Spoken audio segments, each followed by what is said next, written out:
Assalamualaikum warahmatullahi wabarakatuh. Selamat pagi, selamat siang, selamat sore, maupun selamat malam.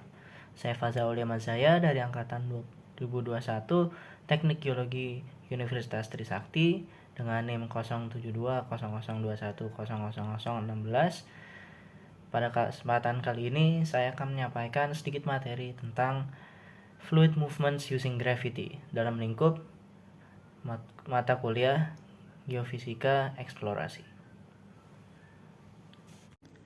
Timelapse gravity adalah sebuah inovasi dalam bidang keilmuan geofisika dalam bentuk sebuah tool atau alat ampuh yang dapat digunakan dalam lingkup geofisika untuk memantau dan menganalisis perubahan di bawah permukaan atau subsurface dari waktu ke waktu, termasuk juga pergerakan fluida yang akan dibahas.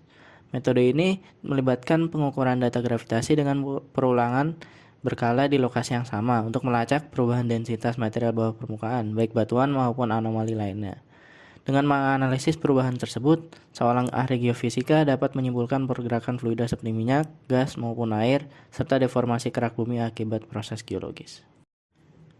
Prinsip dibalik timelapse gravity diambil dari konsep bahwa densitas material bawah permukaan berubah dari waktu ke waktu karena berbagai macam faktor seperti pergerakan fluida dan proses geologis lainnya. Perubahan densitas ini dapat diukur dengan menggunakan pengukuran gravitasi berulang di lokasi yang sama atau disebut dengan metode timelapse gravity. Dengan membandingkan pengukuran ini dari waktu ke waktu, ahli geofisika dapat menyimpulkan bahwa perubahan densitas bawah permukaan yang dapat memberikan informasi tentang pergerakan fluida dan deformasi kerak bumi. Fluid movements atau gerakan fluida adalah satu aspek terpenting dari geofisika, dan memahami pergerakan ini sangat penting untuk berbagai bidang, termasuk sains kebumian, sains lingkungan, dan hidrologi. Dalam studi pergerakan fluida, metode gravitasi merupakan alat yang umum digunakan untuk memetakan fitur di subsurface atau bawah permukaan dan memahami perilaku fluida di dalam kerak bumi.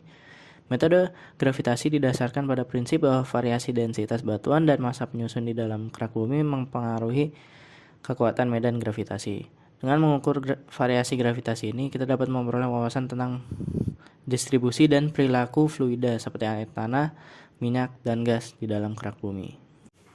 Salah satu penerapan utama metode gravitasi dalam geofisika adalah mempelajari pergerakan fluida dalam hidrogeologi.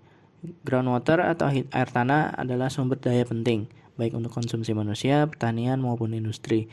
Dan memahami pergerakan dan distribusinya sangat penting untuk mengelola sumber daya ini secara berkelanjutan. Metode gravitasi dapat digunakan untuk memetakan sebaran air tanah dan struktur akuifer yang menampungnya. Aplikasi penting lainnya dari metode gravitasi dalam geofisika adalah untuk studi reservoir minyak dan gas.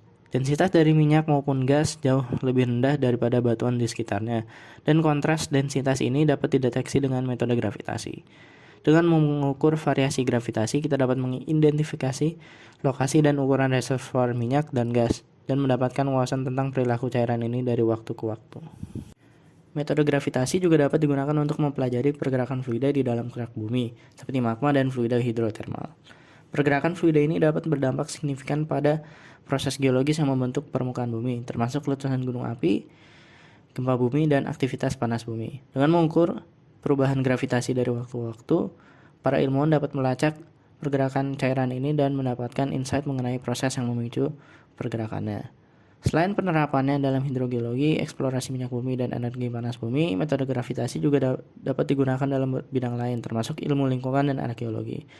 Misalnya, metode gravitasi dapat digunakan untuk memetakan distribusi polutan dalam air tanah atau untuk mengidentifikasikan fitur arkeologi yang terkubur. Untuk studi kasus yang diteliti adalah subsidence dan groundwater level changes in Jakarta. Peningkatan angka populasi serta bidang industri yang didorong oleh urban development yang telah dimajukan di daerah Jakarta dapat berdampak negatif terhadap lingkungan dan dapat juga menyebar sampai permasalahan energi. Contoh dari dampak yang telah terjadi adalah subsidence atau penurunan muka tanah atau dalam bahasa awamnya adalah amblesan. Dan juga groundwater level lowering, makin dalamnya tingkat atau kedalaman akuifer di mana air dapat terakses.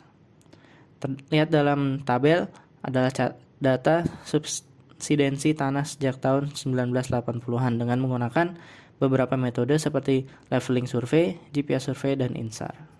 Dalam upaya mengkontrol pengambilan air tanah dari reservoir, pihak Jakarta Mining Agency beserta Badan Pengelola Lingkungan Hidup Daerah telah mengambil beberapa pengukuran level air tanah pada beberapa tempat.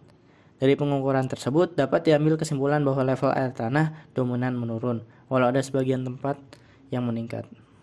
Beberapa pengukuran mikrograviti telah dilakukan pula untuk lebih memahami sumber penyebab subsidensi di Jakarta, secara spesifik yang terkait dengan jumlah pengambilan air tanah. Pengukuran tersebut dilakukan pada tahun 2007 sampai 2008 pada musim yang sama sebagai upaya untuk mengurangi pengaruh dari curah hujan yang mungkin berbeda per tahunnya.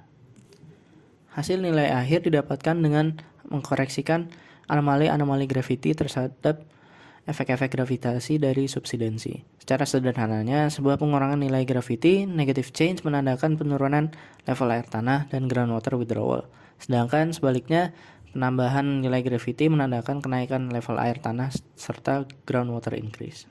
Dari data yang sudah terkoreksi, dapat dibuat sebuah model berdasarkan filter untuk mendapatkan nilai dan gambaran visualisasi total subsidensi dalam bentuk hasil sebuah timelapse microgravity anomali yang terbentuk oleh subsidensi dan perubahan massa densitas pada subsurface.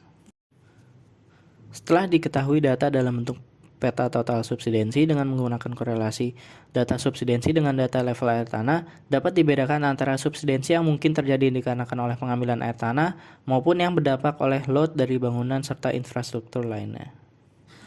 Maka untuk kesimpulannya adalah untuk yang terpengaruhi oleh pengambilan air tanah dan menjadi penurunan level air tanah, terlihat yang paling pengaruh adalah bagian barat laut Jakarta Timur dengan nilai 0 sampai 9 cm. Dan untuk yang terpengaruhi oleh selain pengambilan air tanah maupun penurunan level air tanah tersebar pada bagian timur Jakarta Utara, sebagian besar dari Jakarta Timur dan Jakarta Barat dengan nilai antara 0 sampai 12 cm. Berikut adalah daftar pustaka yang digunakan. Sampai situ saja. Jika ada yang salah, mohon maaf. Datang dari saya sendiri. Wassalamualaikum warahmatullahi wabarakatuh.